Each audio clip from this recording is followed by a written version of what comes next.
voyage extraordinaire dans la science, faire entrer les sciences dans notre radio.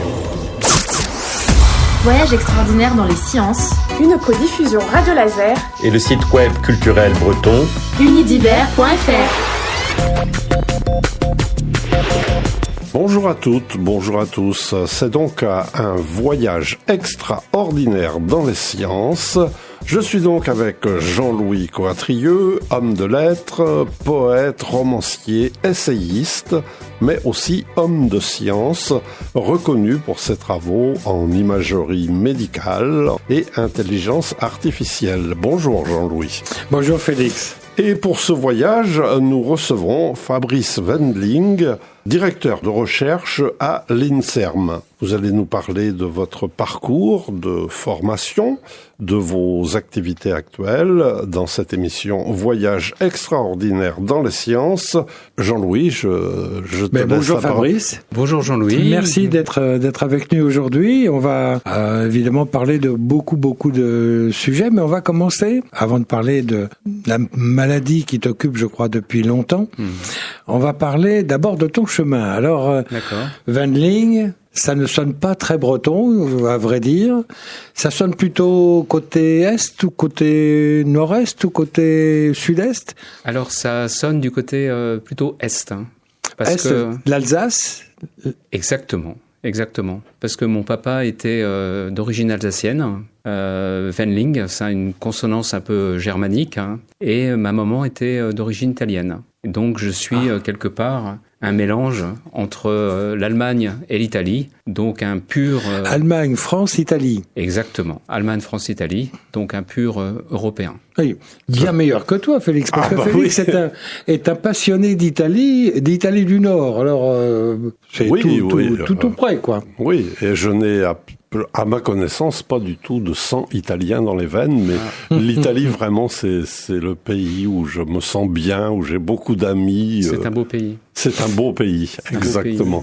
Ça veut dire une naissance dans une grande ville, un village Alors, je suis né dans l'est de la France, dans une petite ville qui s'appelle Longwy. Ah oui, j'en connais quand même. Qui est connue, en fait, pour les événements qui sont passés dans les années 80, autour de la sidérurgie lorraine.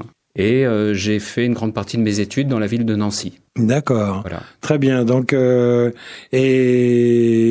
donc ça veut dire le lycée, essentiellement, collège, lycée. Alors, collège, lycée, parcours classique, donc dans la ville de Longwy. J'ai fait une seconde, une première et une terminale. À l'époque, ça s'appelait la terminale C, mathématiques et physique. Et j'ai obtenu mon baccalauréat il y a quasiment 40 ans maintenant. En 1985.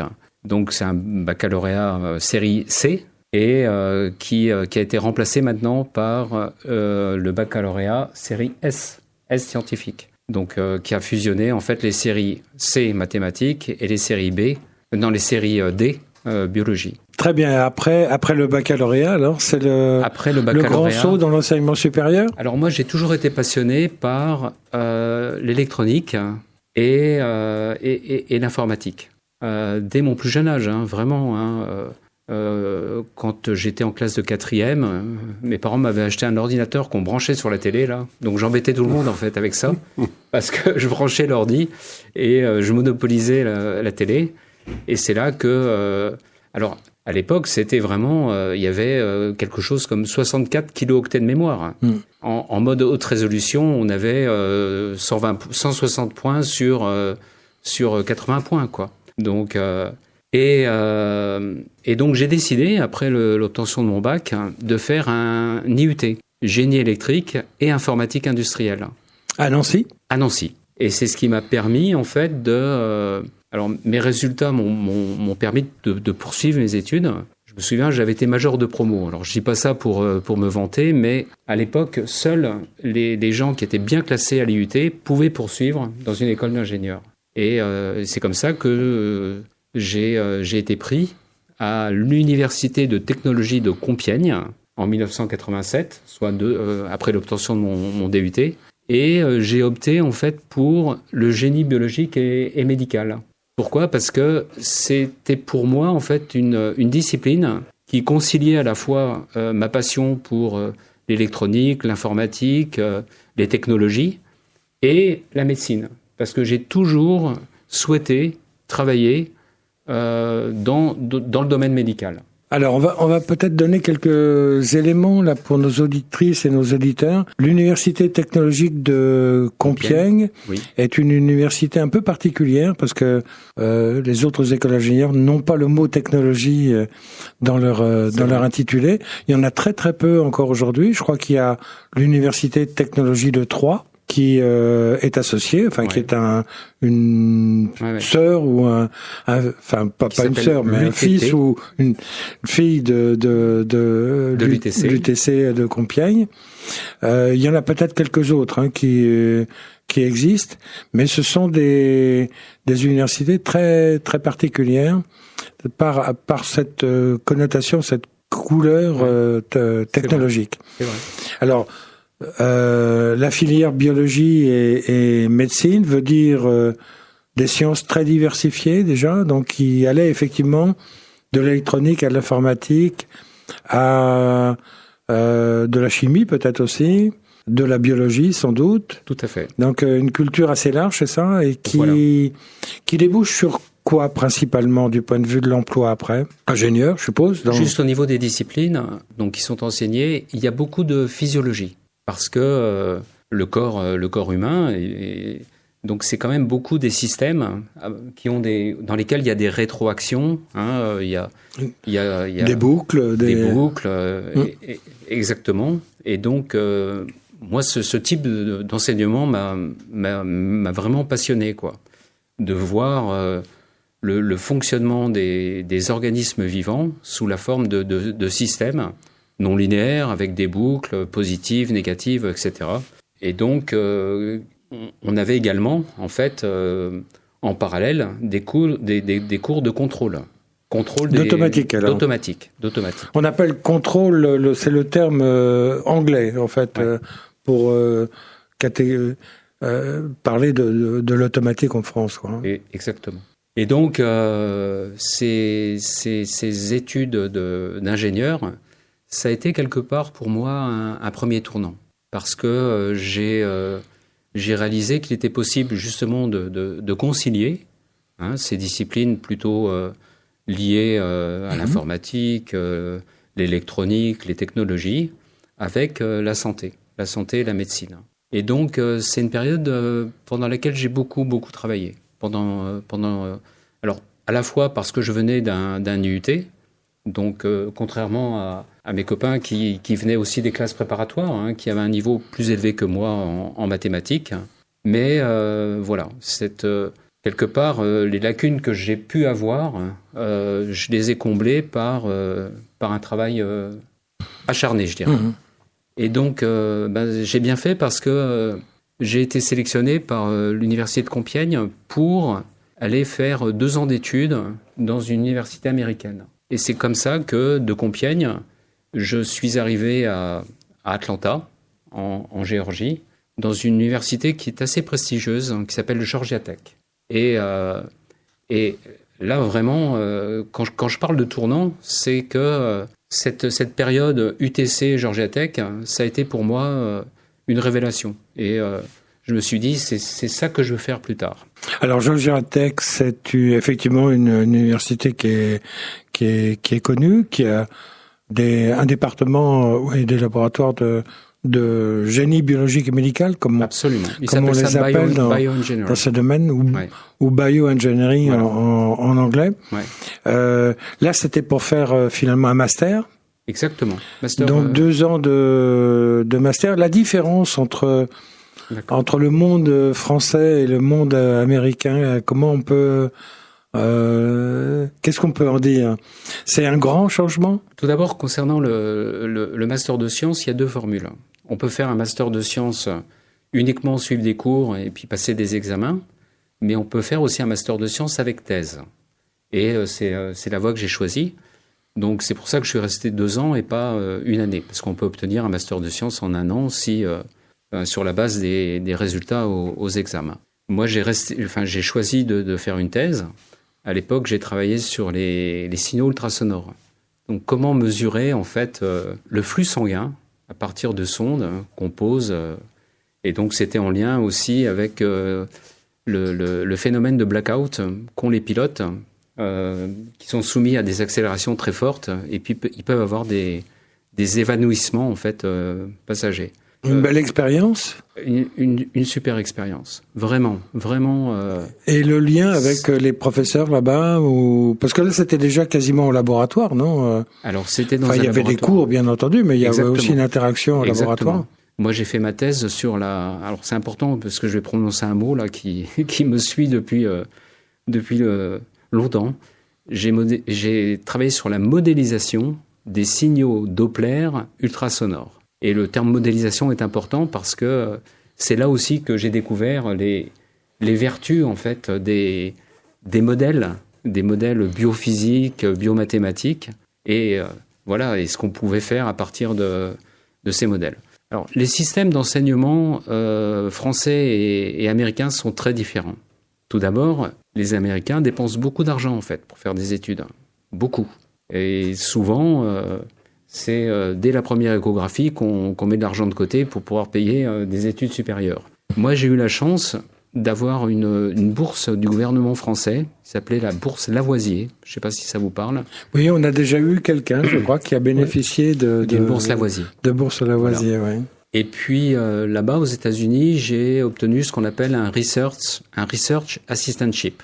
Donc tous les mois, je percevais une somme assez modique, mais qui me permettait de vivre. Donc c'était $700 par mois.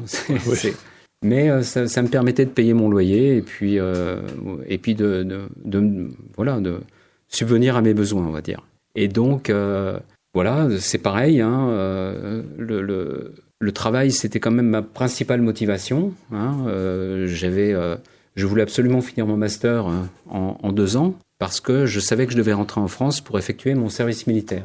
À l'époque, c'était obligatoire. Et donc, je me souviens encore de mon advisor qui s'appelait Donald Giddens, qui m'avait fait une lettre de recommandation et il m'avait mis « Fabrice is an extremely hard worker ». Donc, ce sont beaux souvenirs. Alors, des systèmes d'enseignement qui sont quand même très différents. Là-bas, on n'a que des cours magistraux.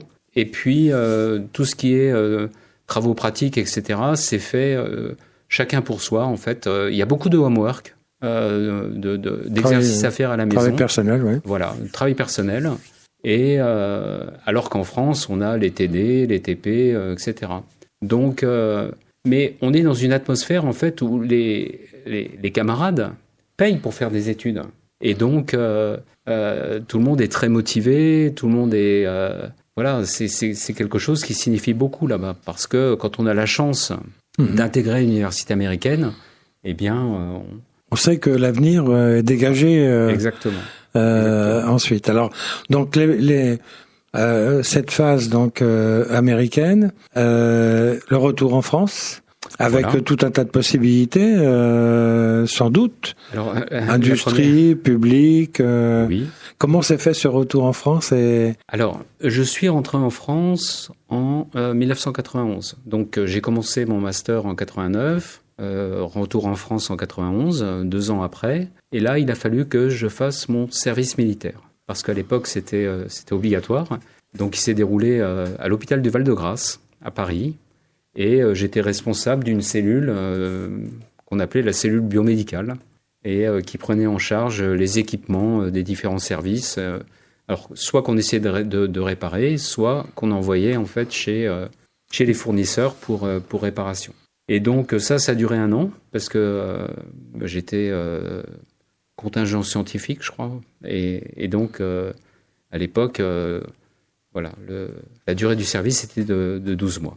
Donc 92, et puis j'ai toujours souhaité en fait garder un lien avec la recherche, et c'est là que j'ai décidé en fait de m'inscrire en thèse de doctorat. Donc durant cette année, un peu après mon service militaire, j'ai commencé à contacter des directeurs de laboratoire. En fait, j'en ai contacté 2. Monsieur Léandre Pourcelot à Tours. Une grande figure de notre domaine du GBM, qui est spécialisé en ultrasons, justement. Ouais. Et Vas-y. Qui a créé une structure de recherche à Tours, mais aussi toute une école autour de lui, et y compris des entreprises qui existent toujours, un demi-siècle après, je pense. Donc, Monsieur Pourcelot et un certain Jean-Louis Quatrieux. Que nous connaissons bien. Voilà. Je dirais que c'est là le deuxième tournant de ma carrière. Parce que quand j'ai passé l'entretien au LTSI, je suis un peu ému, parce que Jean-Louis est en face de moi, là. Et quand j'ai vu Jean-Louis au milieu des étudiants discuter avec une atmosphère vraiment friendly, quoi. On était au 7e étage. Actuellement, on est sur 2 étages, mais là, c'était locaux. Il n'y avait pas de barrière entre les gens. Je voyais Jean-Louis discuter avec les étudiants sur le mode un peu machine à café. Et donc, je me suis dit, ce serait quand même vachement bien que je fasse ma thèse au laboratoire traitement du signal et d'image. Et Jean-Louis était directeur à cette époque. Et donc, voilà. C'est comme ça que j'ai choisi de faire... Mettre le pied à Rennes. Voilà, exactement. De faire mon doctorat au LTSI à Rennes. Écoutez Radio Laser sur le 95.9 FM et en DAB+.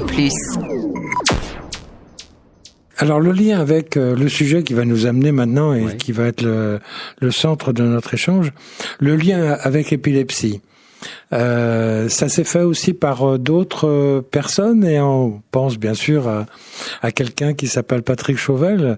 Il nous écoutera sans doute, même s'il est à l'autre bout du monde, mais comment s'est fait le lien avec le thème d'abord, et puis avec ce monsieur qui a représenté beaucoup de choses pour toi et pour moi d'ailleurs, qui s'appelle Patrick Chauvel. Raconte-nous un peu cette histoire. Alors, Patrick Chauvel est un éminent professeur de neurologie. C'est un des spécialistes mondiaux de l'épilepsie, qui est une maladie sérieuse. Et quand je suis venu en fait en 93 à Rennes, Patrick Chauvel avait monté 2 ans plus tôt l'unité d'épileptologie clinique au CHU de Pontchaillou.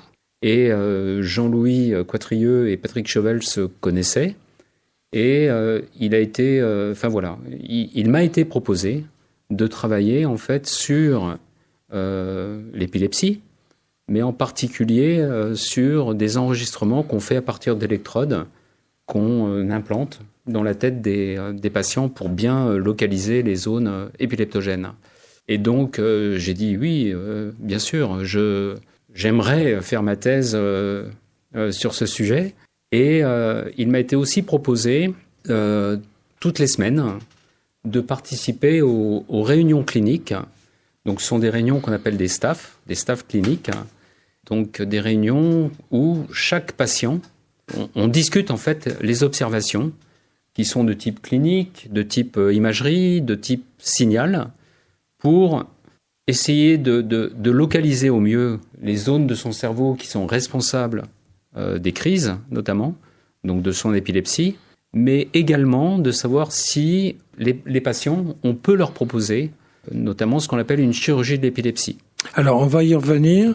Peut-être pour nos auditrices et nos auditeurs, un résumé de ce que représente l'épilepsie aujourd'hui, en France peut-être, et puis peut-être plus largement dans le monde. Jean-Louis Quatrieux et moi-même, nous recevons aujourd'hui donc Fabrice Wendling, directeur de recherche à l'INSERM à Rennes. Et bien la thématique de notre émission, c'est l'épilepsie. Alors on a déjà vu que on n'est pas arrivé directement au cœur du sujet de par votre formation, de par votre parcours. On peut peut-être maintenant avoir une vue générale sur la maladie elle-même. D'accord. C'est une maladie qui est connue depuis très longtemps, qui était mal comprise pendant très longtemps, et elle est encore très présente. Le nombre de personnes concernées est important. Est-ce qu'on peut donc avoir cette vision un peu générale ? Dans le monde, on estime qu'il y a plus de 40 millions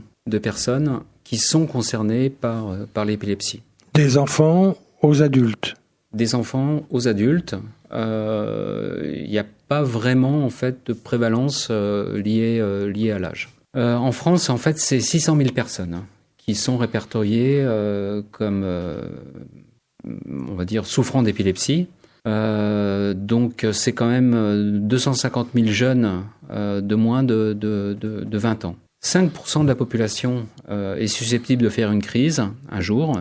Et de fait, chaque jour, c'est quand même 100 personnes qui présentent une première crise, soit donc 40 000 en France, 40 000 par an. Alors, une fois sur deux, cette crise peut inaugurer ce qu'on appelle une maladie épileptique. Parce que l'épilepsie, c'est pas une seule crise.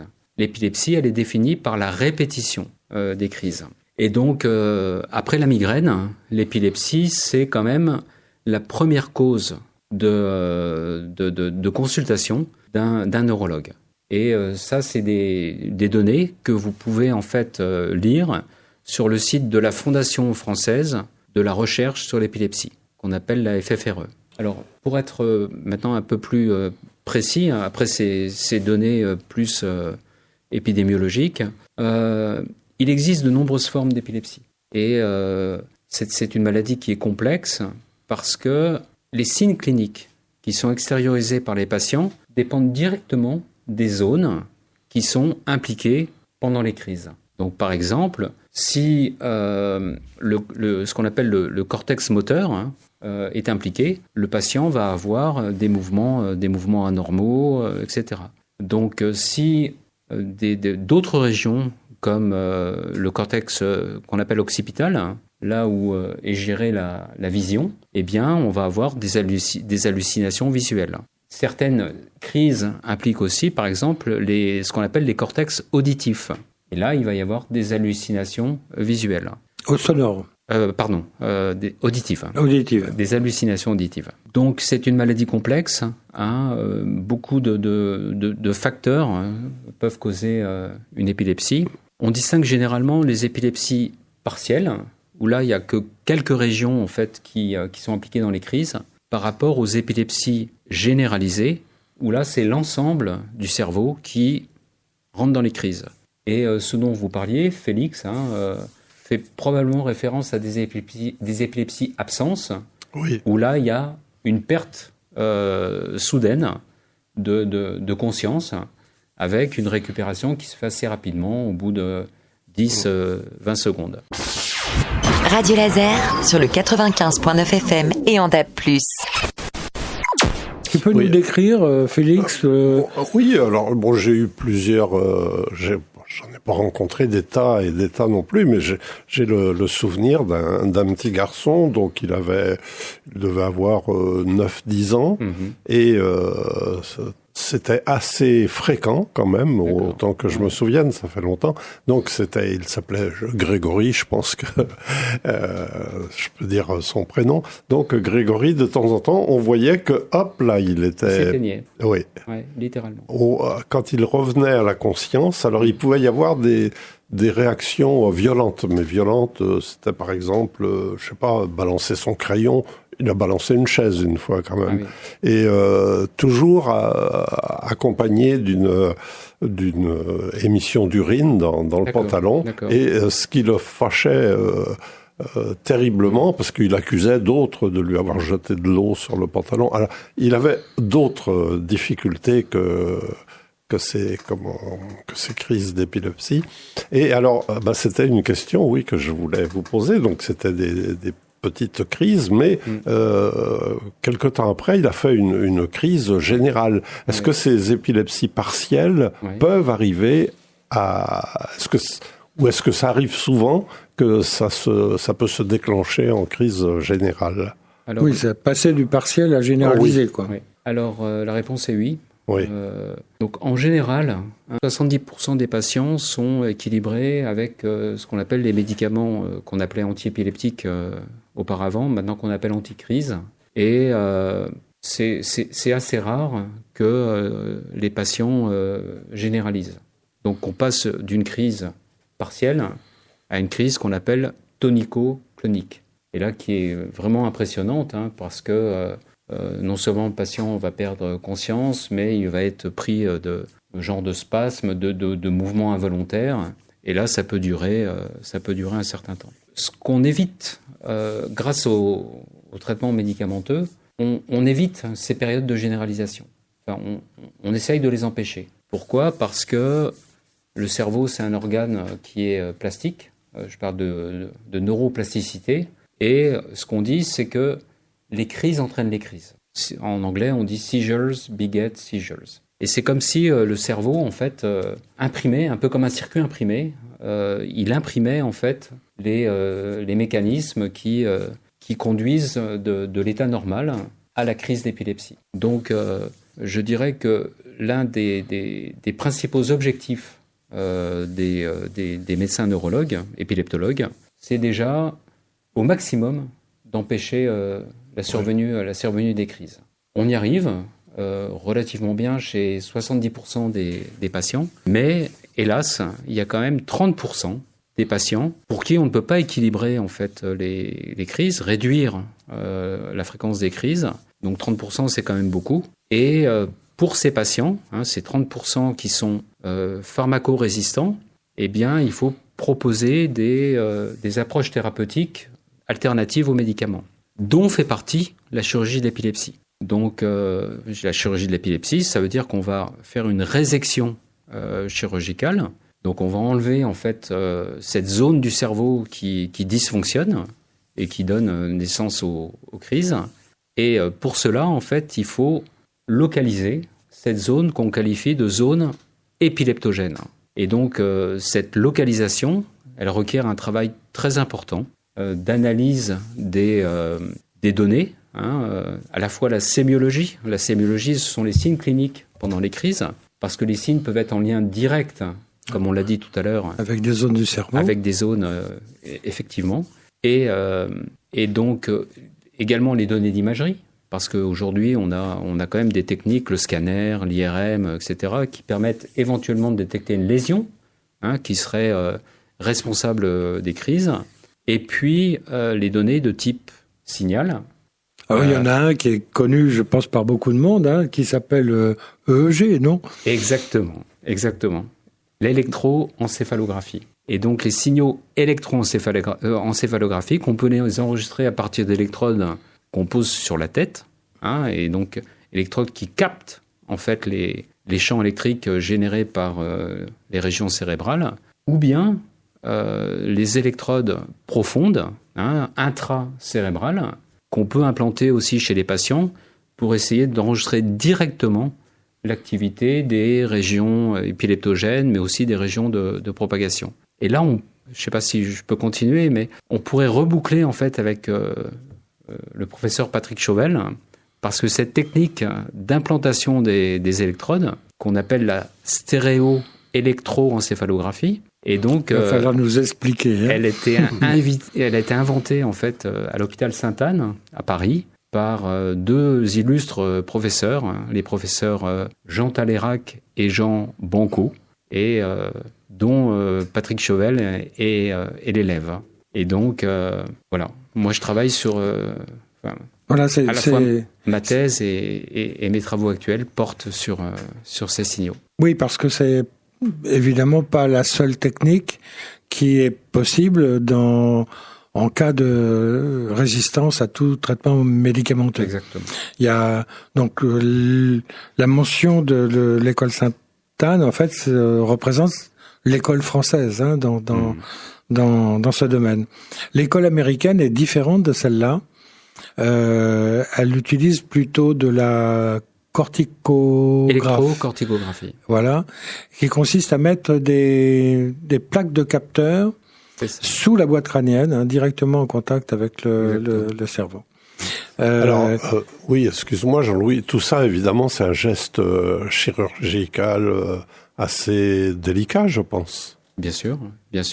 L'implantation d'électrodes, que ce soit ce qu'on appelle, ce que Jean-Louis mentionne, ce sont des grids, des matrices de capteurs qu'on pose sur le cerveau, sur le néocortex. Mais l'implantation d'électrodes aussi, ça se fait en fait sous anesthésie générale. Et j'imagine, oui. Et oui, ce que disait Fabrice, c'est que le processus, avant d'arriver à une électrocorticographie ou une électroencéphalographie de profondeur, c'est que le processus est extrêmement long, extrêmement méticuleux, et qui passe justement par des discussions de staff, toute une batterie d'examens pour essayer de mieux cerner les zones qui peuvent être concernées, parce que certaines peuvent poser des difficultés très importantes et donc en quelque sorte inaccessibles, quoi.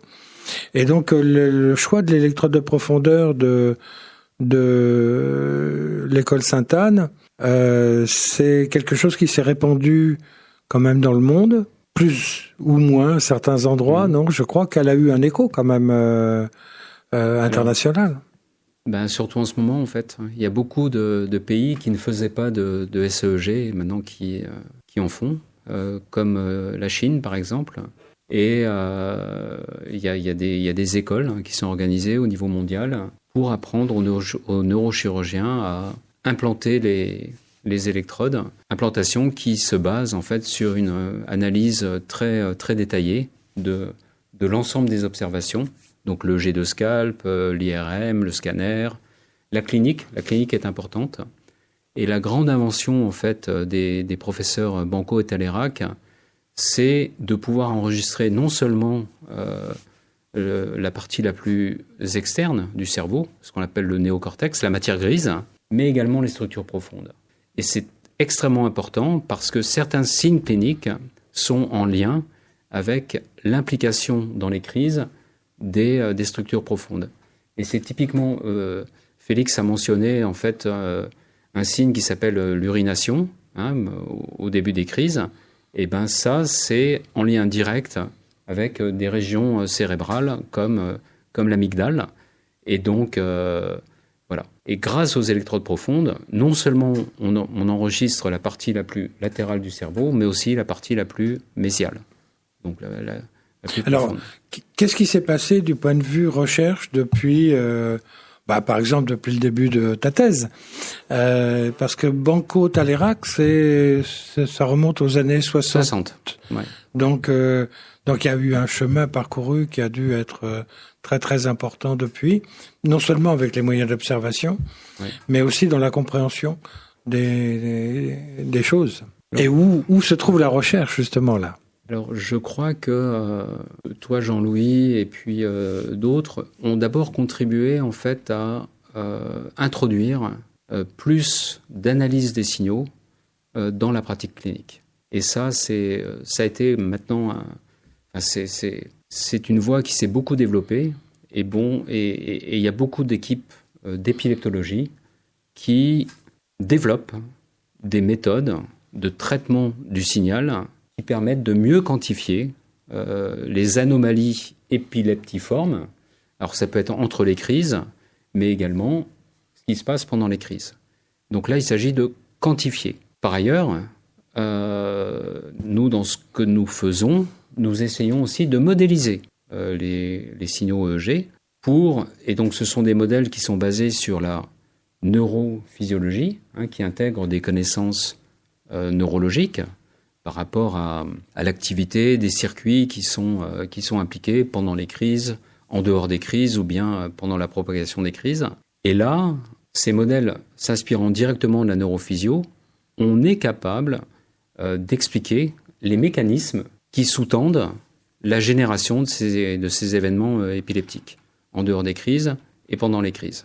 Pour ce qui est des progrès, en fait, plus cliniques, pour certaines formes d'épilepsie, les progrès ont été tels, donc je parle des épilepsies du lobe temporal.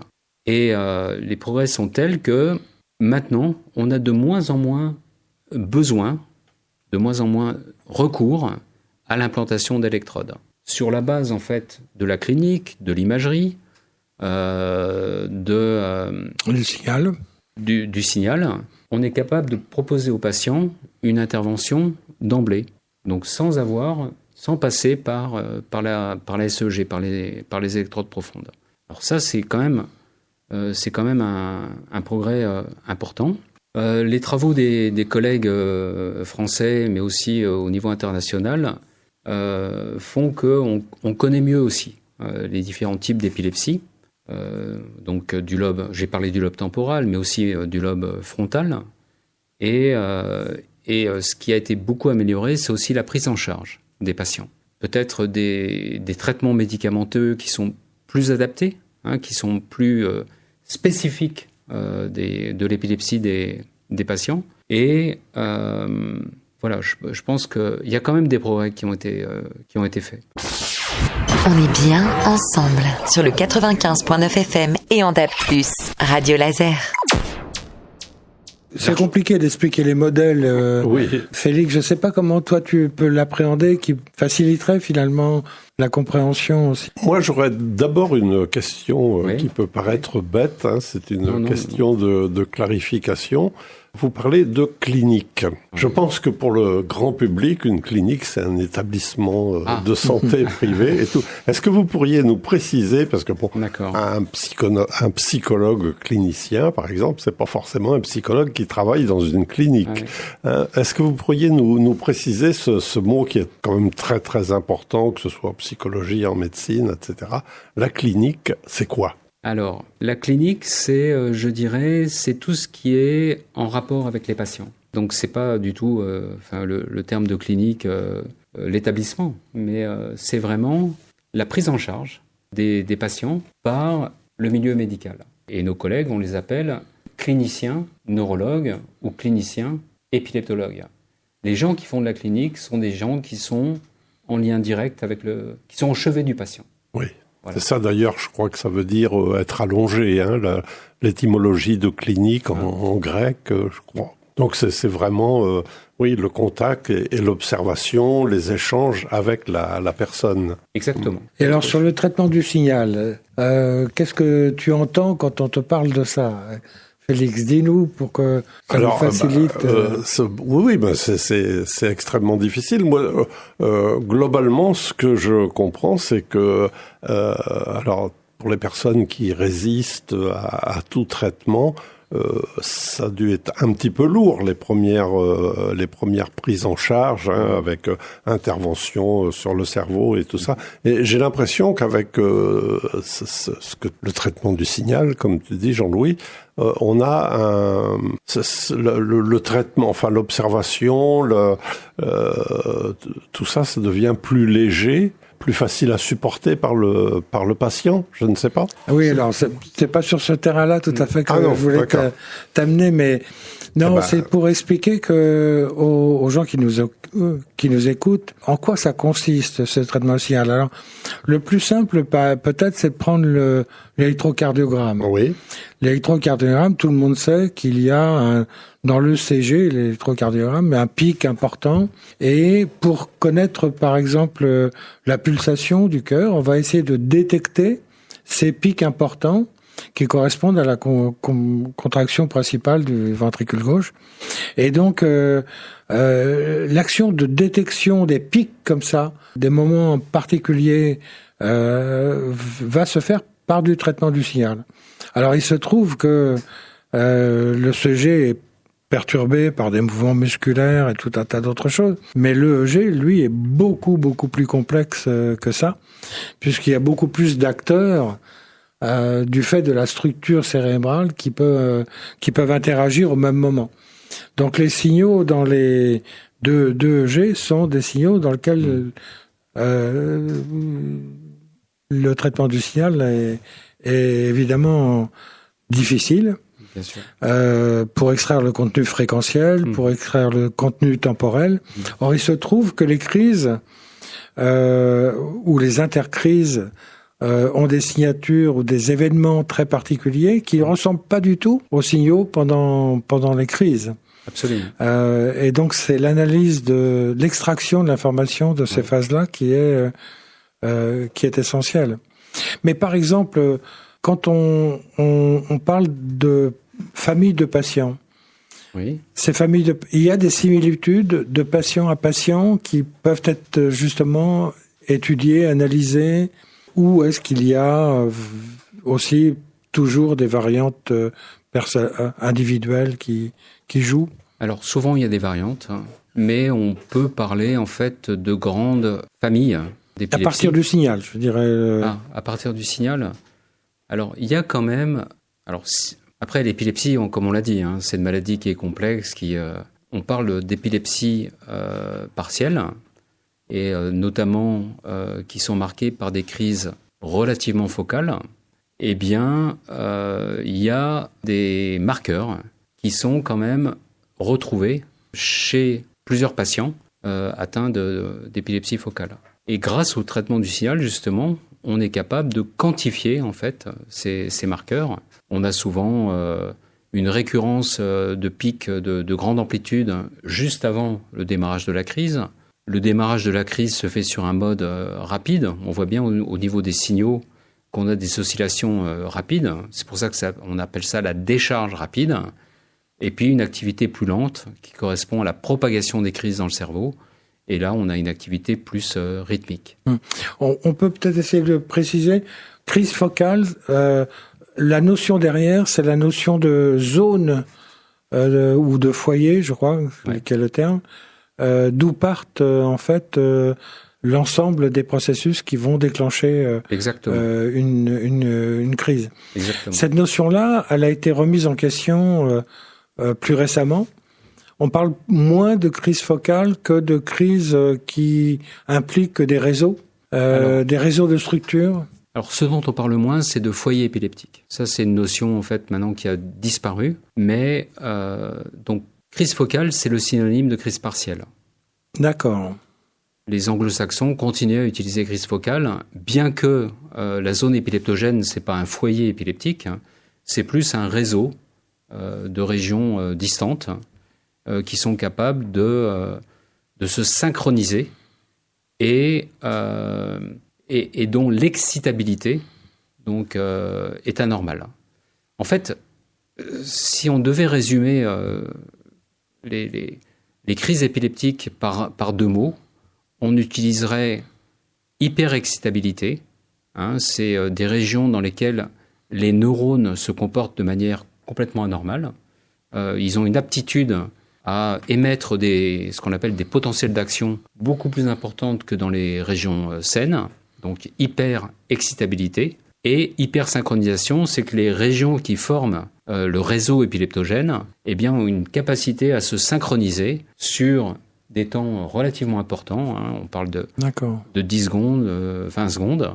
Et ça, c'est ce qui fait les crises d'épilepsie. Notre cerveau n'est pas censé fonctionner avec une hypersynchronisation entre différentes régions. Et donc, voilà, grâce au traitement du signal, on arrive à mieux vraiment quantifier. Tu as mentionné, par exemple, l'analyse fréquentielle.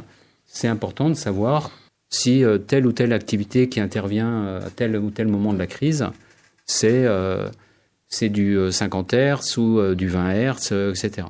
Et donc, le traitement du signal, eh bien, nous, si je peux parler de nos travaux, nous essayons de compléter ça par le développement de modèles biomathématiques. Ce sont des modèles, des équations mathématiques qui décrivent le comportement des assemblées neuronales, soit en dehors des crises, soit pendant les événements intercritiques, épileptiformes, soit les crises elles-mêmes. Et donc, une analogie, c'est par exemple un système masse-ressort. Je ne sais pas si vous voyez, j'ai un ressort au bout duquel il y a une masse. Je tire la masse vers ma droite, je lâche, et puis la masse va avoir différents comportements. Donc soit elle va revenir à sa position d'équilibre, soit ça va osciller pour revenir à la position d'équilibre. Eh bien ça se décrit, c'est un système dynamique qui se décrit par des équations mathématiques, équations dans lesquelles il y a des paramètres, et notamment un paramètre important, c'est le frottement de la masse sur le support. Et en fonction de ce paramètre-là, on peut décrire les différents comportements de la masse lorsqu'elle, dans ce système dynamique qui est un système masse-ressort. Pour les assemblées de neurones, c'est un peu la même chose. Nous sommes confrontés, du point de vue de l'ingénieur, à des systèmes dynamiques non linéaires qu'on est capable de mettre sous la forme d'équations différentielles et qui nous permettent de mieux comprendre les mécanismes qui sous-tendent les événements épileptiformes. Oui, parce que ces modèles vont générer des signaux eux-mêmes et la similitude entre les signaux générés et les observations réelles va renseigner finalement sur la crédibilité de ces modèles et permettre de les ajuster, de les transformer pour essayer qui restituent le plus fidèlement possible le réel. Voilà. Écoutez Radio Laser sur le 95.9 FM et en DAB+. Je voudrais juste rappeler à nos auditrices et à nos auditeurs que nous sommes avec Fabrice Wendling, directeur de recherche à l'INSERM, et que nous parlons, alors pour simplifier, de l'épilepsie.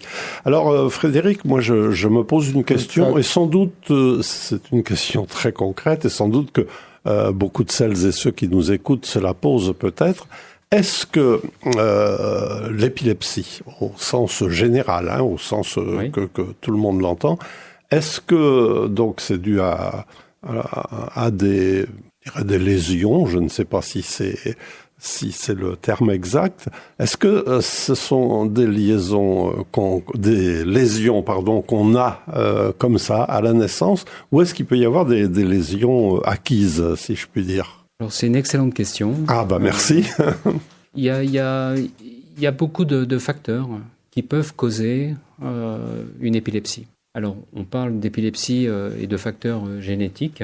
Il y a des familles, en fait, où les parents, les enfants, etc., vont faire des crises.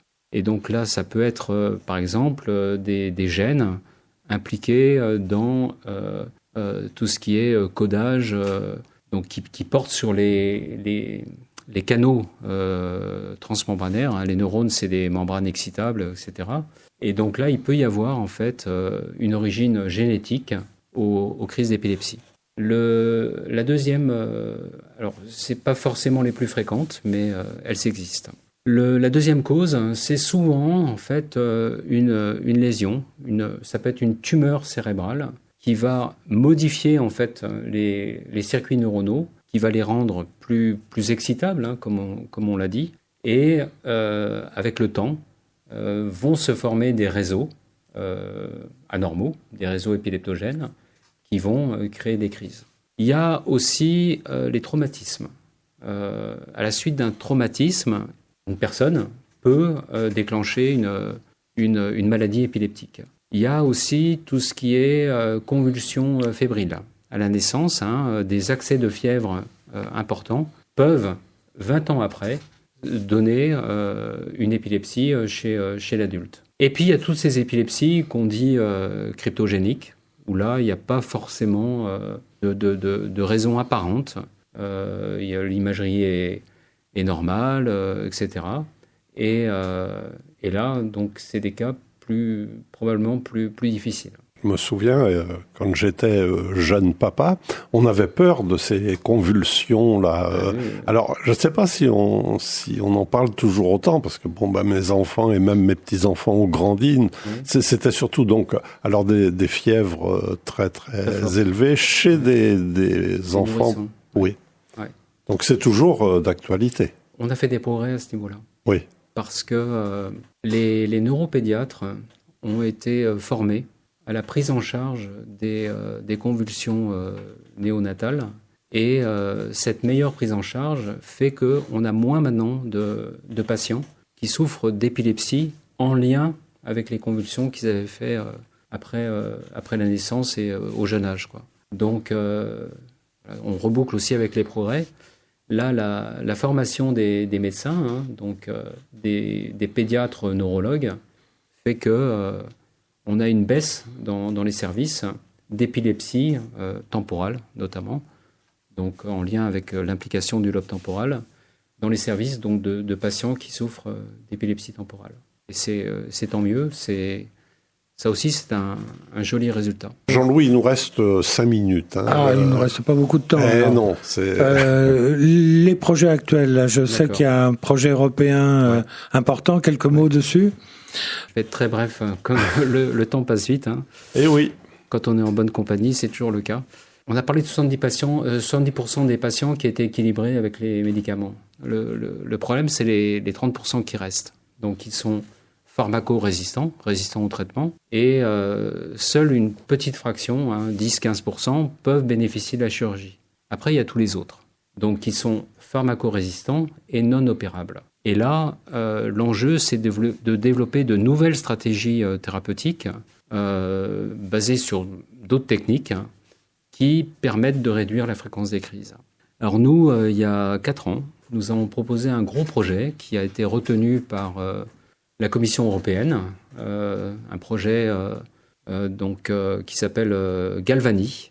Pourquoi ? Parce que, alors c'est un projet ERC pour lequel on a eu une subvention importante, plus de 9,4 millions d'euros. ERC, c'est le Conseil européen de la recherche. Voilà, European Research Council, exactement. Et donc, notre objectif, en fait, c'est d'utiliser des champs électriques qu'on génère à partir d'électrodes posées sur la tête.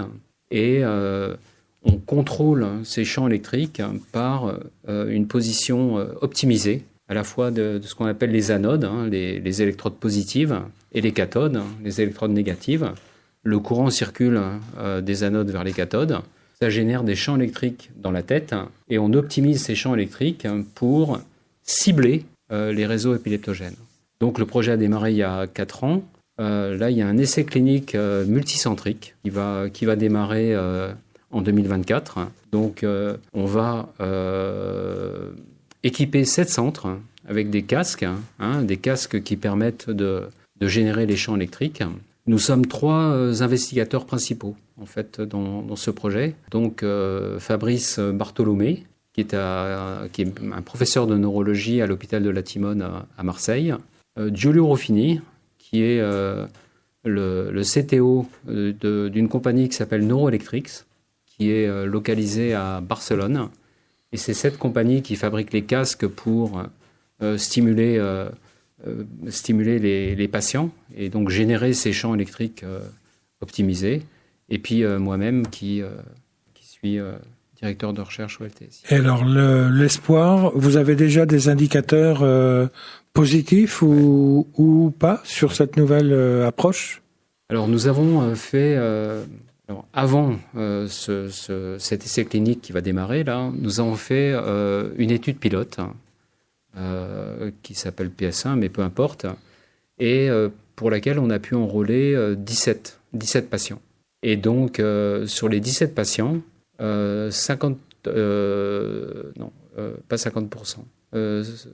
à 6 patients ont vu une réduction significative de la fréquence de leur crise. Quand je parle de significative, ça peut être jusqu'à 80%.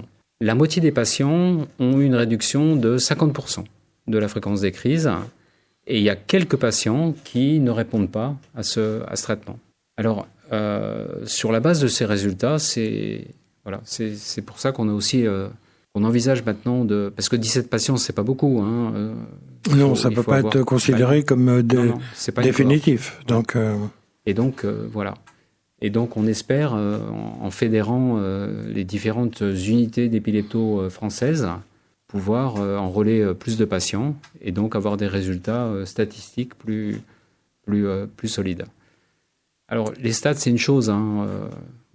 C'est vrai qu'on fait beaucoup de stats pour montrer si l'effet est significatif ou pas. Mais ce qui est significatif pour les patients répondeurs, c'est que quand ils font ce traitement qu'on appelle la stimulation transcrânienne, eh bien, pour eux, c'est significatif. Parce que entre faire 3 crises par jour et n'en faire que quelques-unes par semaine, il y a une vraie différence. Et à mon avis, qualité de vie, oui, certainement. Bien sûr. Oui. Bien sûr. Donc un espoir de ce côté-là. Et... Alors, il y a d'autres techniques. Oui, il y a d'autres techniques. Juste un petit mot. Alors oui, très rapidement. Alors, mettre des électrodes sur la tête, faire passer des courants, tout ça, c'est complètement indolore. Et on parle de méthodes non invasives. Donc, il n'y a pas besoin d'aller mettre des électrodes. Il y a d'autres techniques qui permettent de moduler l'activité cérébrale. Et je pense particulièrement aux ultrasons. Et puis également aux champs magnétiques. Et donc, ces techniques sont un peu nouvelles. la stimulation transcrânienne directe, alternative, les ultrasons focalisés, mais aussi la stimulation magnétique. Donc c'est probablement des techniques non invasives qui permettront de proposer des stratégies thérapeutiques alternatives à la chirurgie chez les patients non opérables et qu'on ne peut pas équilibrer avec les médicaments. Radio Laser sur le 95.9 FM et en DAB+. Grand espoir pour demain, alors sans doute à travers ces différentes voies d'approche. Un mot peut-être pour terminer. L'émission s'adresse au grand public, bien sûr, et aux jeunes en particulier. Bon, la recherche paraît toujours de l'extérieur quelque chose de compliqué. Là, c'est un travail qui est pluridisciplinaire, toujours en équipe. Il ne peut pas se passer autrement. Quelle est la dimension humaine qu'on retrouve aussi à travers ce travail en milieu médical en plus? Donc, qu'est-ce qui serait des clés pour rentrer dans ce monde de la recherche? Chercheur, c'est le plus beau métier du monde. C'est la liberté, c'est ça? Alors, il y a une grande liberté, il y a beaucoup d'interactions avec les collègues. Contribuer quelque part à essayer d'améliorer la prise en charge de patients pour lesquels la vie est difficile, améliorer leur qualité de vie. Moi, c'est quelque chose qui m'a toujours motivé, quoi. Les patients sont très organisés pour les associations de patients. Pour tout ce qui concerne l'épilepsie, ils sont très mobilisés, sont très actifs. Donc vous interagissez aussi avec eux à certains moments peut-être. Bien sûr. Si on prend la Ligue française contre l'épilepsie, la LFCE, il y a beaucoup de contacts avec les associations de patients. Ouais. Et vous êtes en contact aussi avec les patients, donc avec une réalité humaine qui est souffrante, je dirais. Bien sûr. Et donc une motivation supplémentaire, je suppose. Oui. Moi, voilà. Après, si il y a les jeunes veulent se lancer, l'encouragement, c'est allez-y. Enfin voilà, il faut aller jusqu'au bout de ses motivations, de ses objectifs, etc. Le métier de chercheur, mais celui d'enseignant-chercheur aussi, ce sont des métiers qui sont vraiment passionnants, notamment dans le milieu médical. Écoutez Radio Laser sur le 95.9 FM et en DAB+. Merci beaucoup Fabrice. Vous avez été passionnant et puis porteur d'espoir. On termine, je trouve, sur une note optimiste. Oui, merci beaucoup. Et puis c'est vrai que cet espoir, il faut quand même dire qu'il existe et que les choses avancent. Et ça, c'est le principal. Donc merci beaucoup. C'est moi qui vous remercie. Merci Félix. Merci. Un grand merci. Merci Fabrice, merci Jean-Louis, merci à toutes nos auditrices et tous nos auditeurs. Alors le podcast reprendra les éléments essentiels de cette émission, le podcast sur le site de Radio Laser, et vous pourrez aussi accéder à un article sur le site Unidivers, le site web culturel breton. Au revoir à toutes et à tous.